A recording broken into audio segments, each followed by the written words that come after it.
Welcome to the Georgia-Florida Baseball Podcast. This show is brought to you by Georgia Showcase Baseball and its owner, Coach Ben House. Ben, how we doing? I'm doing great, Kevin. How are you? Oh, I'm good. I'm good because today we have a special guest with us, Mr. Greg Goodwin. Greg, how are we doing? Doing great, sir. Thanks for having me. Oh, no, thank you for giving us your time.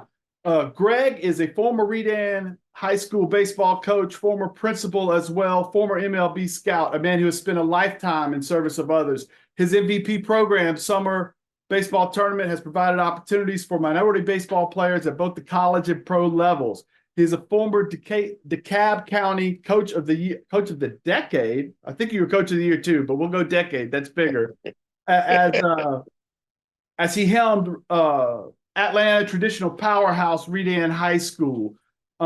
Greg, I mean, your accolades are many. We'll get into more and more of them as you've won more and more things. We're hoping to do a 2-episode show with you. I would love to talk to you about something that's near and dear to your heart first, which is Redan High School, and then pivot into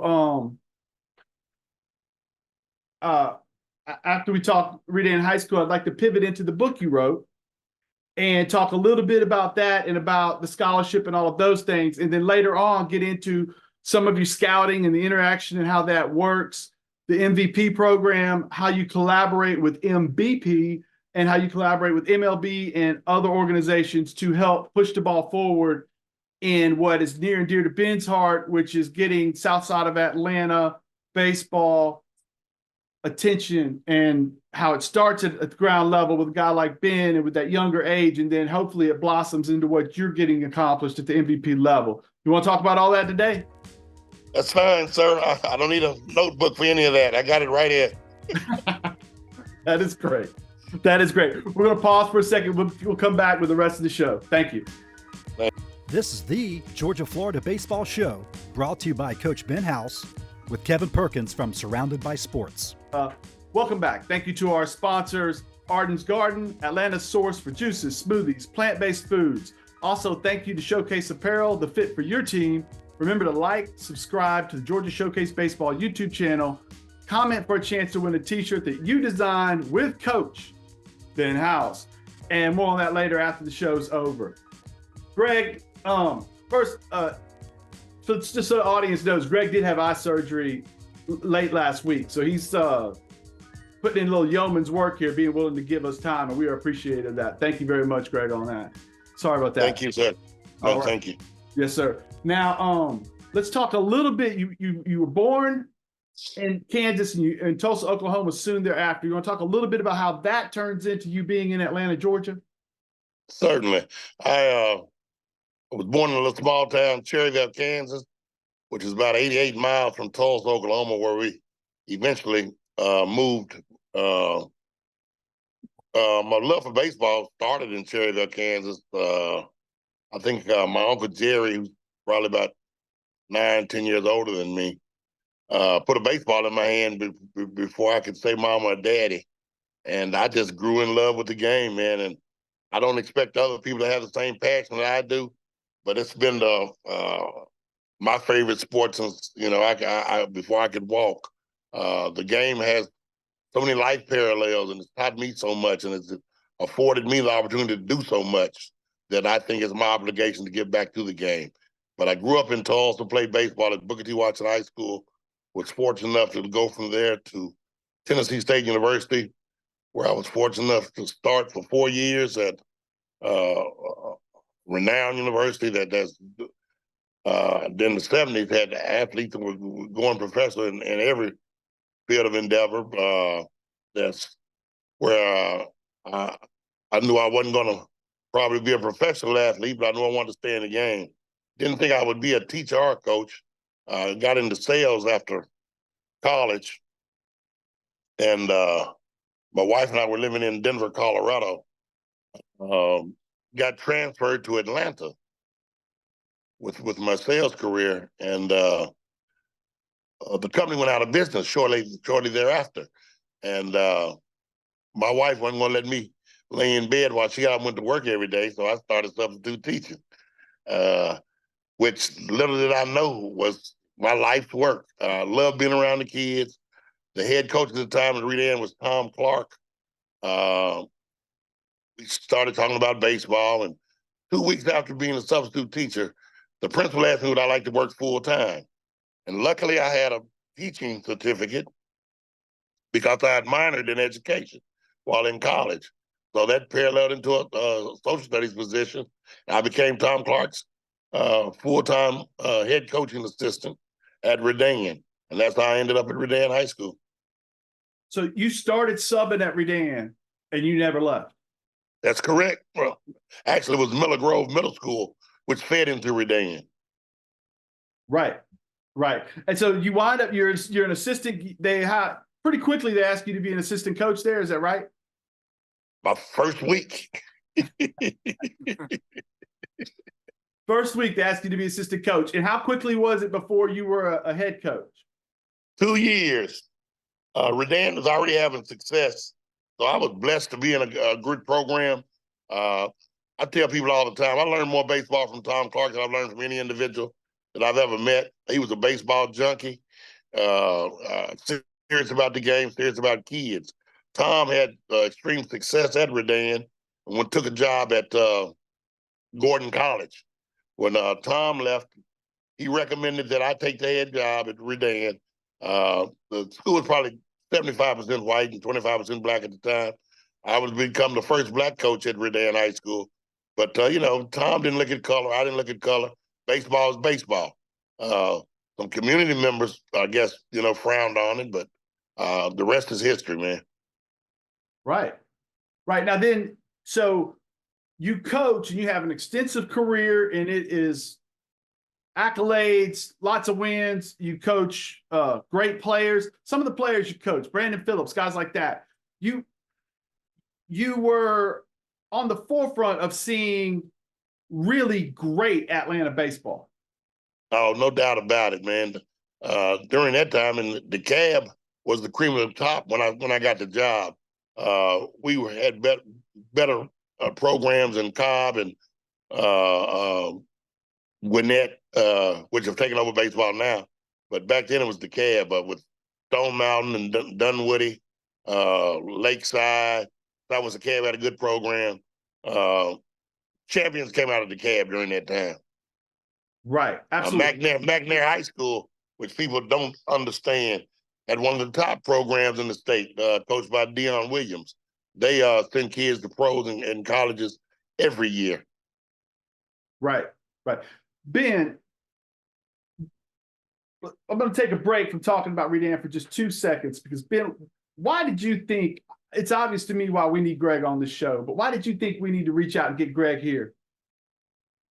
For one, if you coach baseball, especially African American coach, you need to know who Greg is.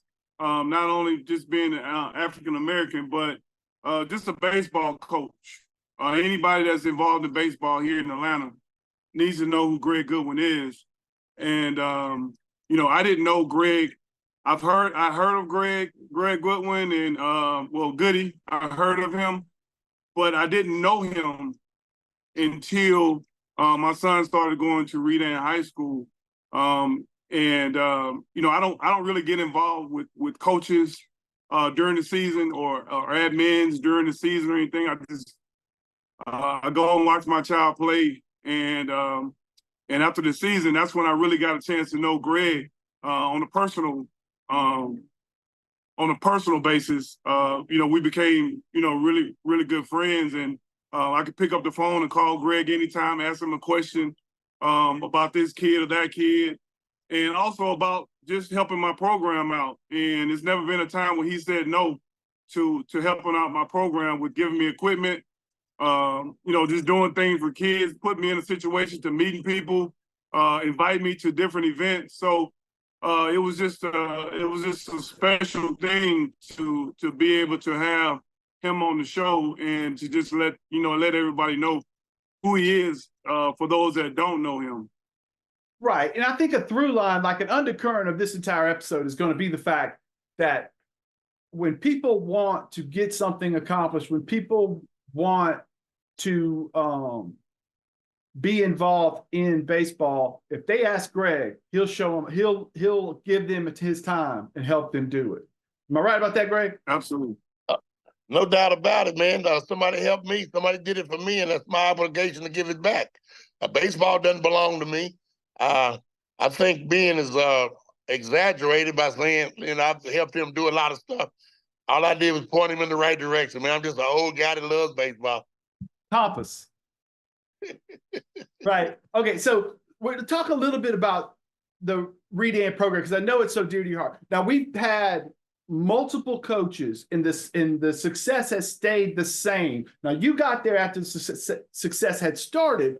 However, you did manage to either do it, hire a guy that did it, or help in the hiring process of another guy that did it. How does Redan maintain that success through all of these years? I mean, this year they went deep into the playoffs as well, right?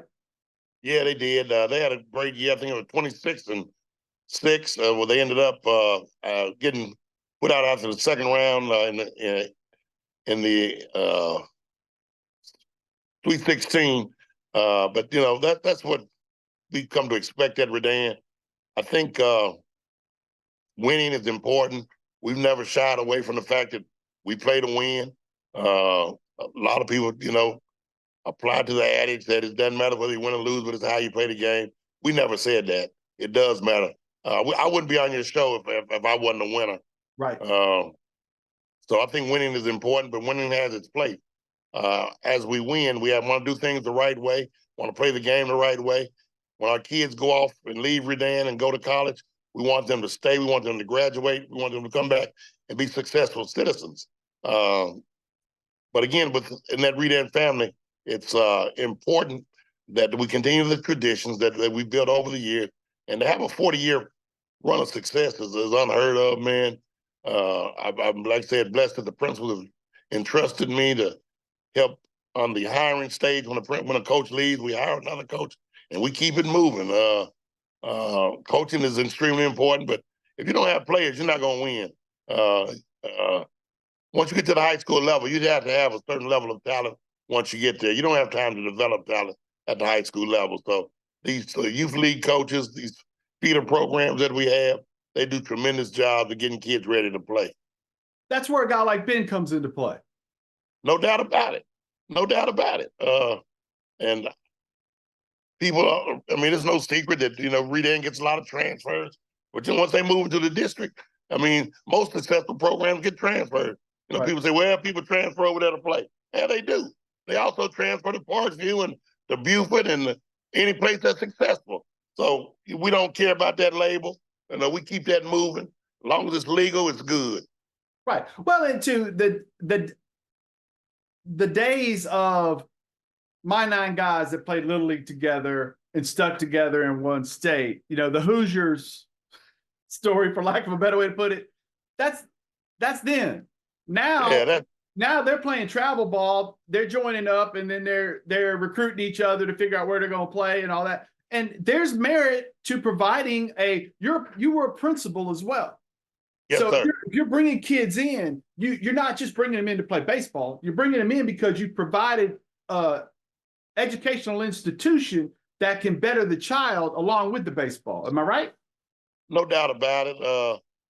And I'm very proud that we just had an event on last Saturday where we displayed all of our kids that have come through the program that gone on to play college ball and as well as professional ball. But that's a testament to what our program has been.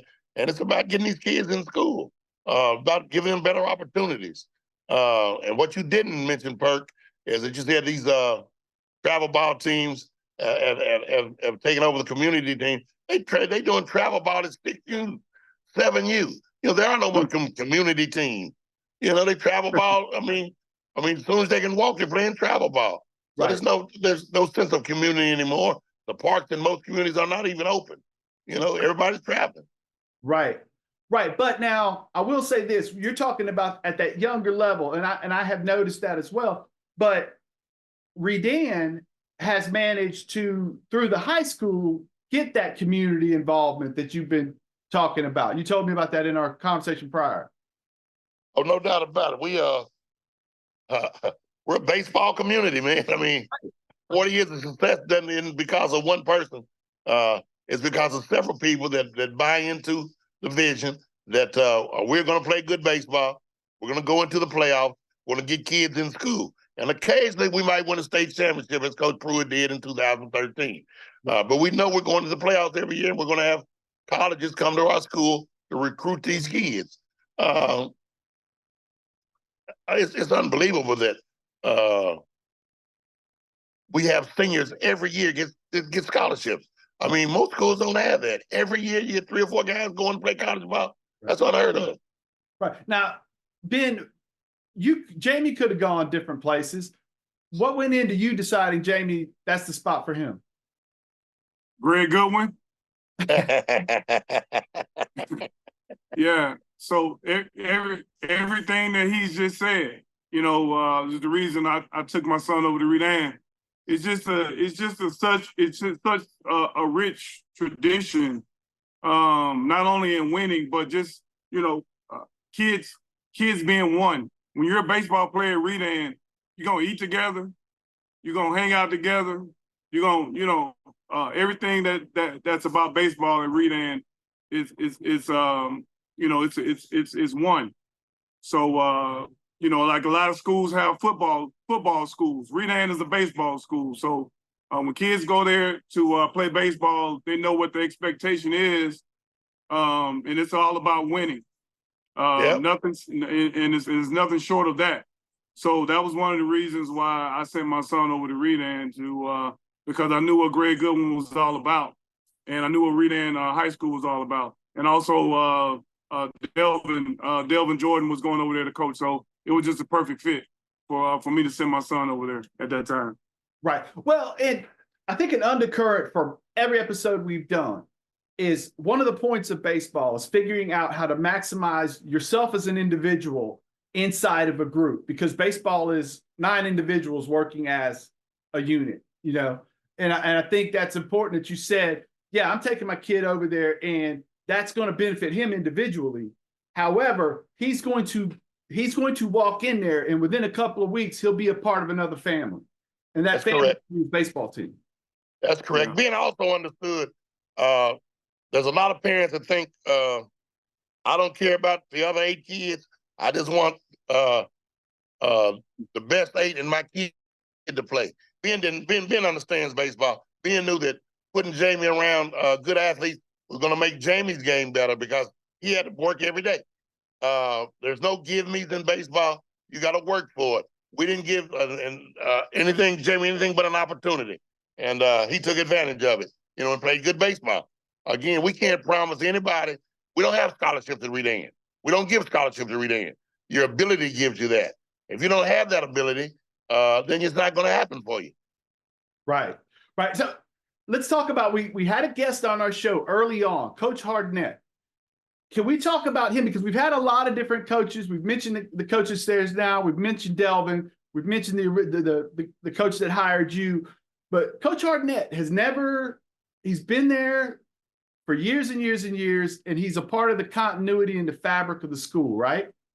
He is the continuity of the program. He's got 25 years in. He's had opportunities to leave and go other places. He believes in what we're doing at Redan. We believe in him. I ask him every year, don't go. And he said, I'm not going anywhere, Coach. We were blessed to name our hitting facility after Coach Hardnett last year's Chris Hardnett hitting facility, because we know the time and effort that he's putting to our kids. He's an institution at Redan, and we're blessed to have him.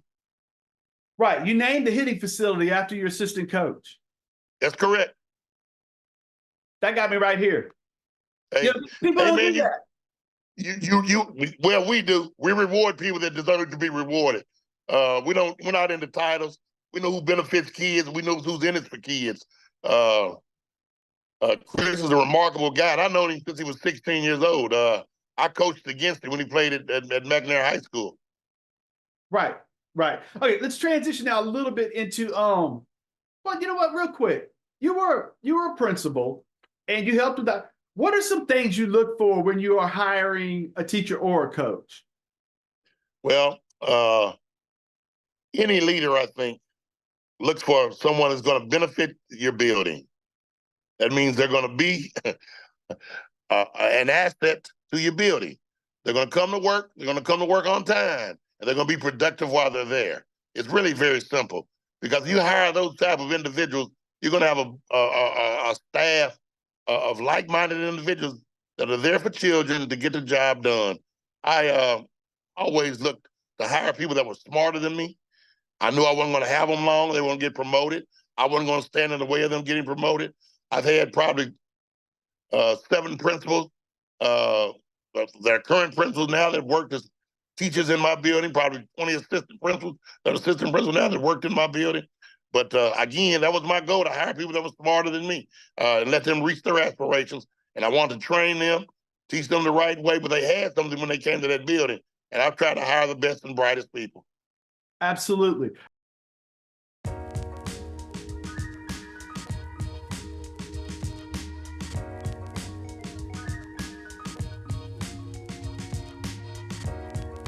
Absolutely. Now let's transition. You wrote a book. Can you talk to me about that book a bit? I think the title's Goody. Yeah. I was torn about people that asked me about writing a book and about my baseball journalist journey, and then the fact that I'm from a family in Tulsa, Oklahoma, that went through a horrific race massacre in 1921, and my family was survivors of that massacre. I wanted to include that in there because I thought that was first. Talked about our perseverance, talks about how we stay and we fight and we make things happen. And also talks about community. My family was entrenched in the Tulsa community. They still are. My sister is a state representative in the Greenwood district today, and I grew up on Greenwood Street in Tulsa, Oklahoma. Doesn't your family own a newspaper? Family owns a newspaper, the Oklahoma Eagle, one of the oldest black publications in the country. My uncle is the publisher now, Jim Goodwin. He's an attorney there. But I just thought it was important that I write this book. And then I had a young man named David Jackson that had been a trainer ball boy for us at Redan for years. I think I met him when he was 8. He was a special needs kid, and he had a special place in my heart. He has a special place in the Redan community. And Dave passed. And I said, but dang, I need to get this book finished because I want to use the funds to have a scholarship in his honor. And we were able to raise about $5,000, and we're doing a scholarship in his name for the. We've had 2 recipients. We got 3 more years to do, and then I got to come up with another way to raise the money. But Well, I just thought it was good to honor Dave in that way. Ben knows, everybody's been through Redan those days. Ben, would you like to say a few words about that young man? Yeah, I just know Dave was always at the games. You never saw him not smiling. You know, he always had a smile on his face. He was, bad boy. And at one time, I thought he was a part of the team. This was before my son got over there. But Dave was just always around. And whenever you saw Goody, you saw him with Goodwin, with Dave. So yeah, Dave was he was a part of the Redan family. Right now. We he always mimics the coaches, giving signals and stuff. But you could never have a bad day when you got Dave there. Right. And how important is a young man like that to a community? Like you said, it's a community. It's a family. The baseball team is a family. We still load up and go watch Redan High School play baseball. If you graduated from there, if you live in that area, and when you go, he's going to be there, and he's going to put a smile on your face. That's correct. And the other thing, man, when Dave was a young guy, he used to get all our foul balls, and he was battling for those foul balls. And as he got a little older, he was 42 when he passed. He was sending other little kids to go get the foul balls.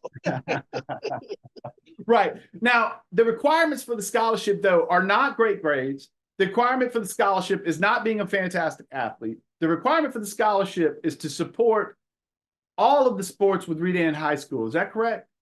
That is correct. Dave, if a bus was leaving to go for a Redan event, Dave was on that bus. I was careful. It was a band competition, soccer competition, whatever it was, Dave was on that bus. And we wanted to open that scholarship up to a kid that just loves the school, loves to support the school, doesn't have to be an athlete, doesn't have to have fantastic grades, but to give them the best that you have at all the times. And that's what we want to do for the scholarship. Man, I'll tell you what, we're going to wrap this episode on that because we're going to come back next episode. We're going to talk about youth scouting. We're going to talk about the awards. We're going to talk about MVP, all that good stuff. But right here, focusing on Redan and focusing on what a lot of people should focus on, which is how do you make your community care about one another and involved with one another. And I think that scholarship and that story is a good way to end it. Appreciate that. Is that good with everybody? Sounds great to me. All right. Sounds good. Okay, you guys know I'm going to hit you back in just a second. Stay tuned to the end of the episode. I'll tell you who won the t-shirt. And then next week, you're going to get the second part of this episode where Greg tells us about how kids get drafted, what he looks for in that process, how the community can reach out to one another and work together to give other people more opportunities. That'll be on the next episode. Thank you very much.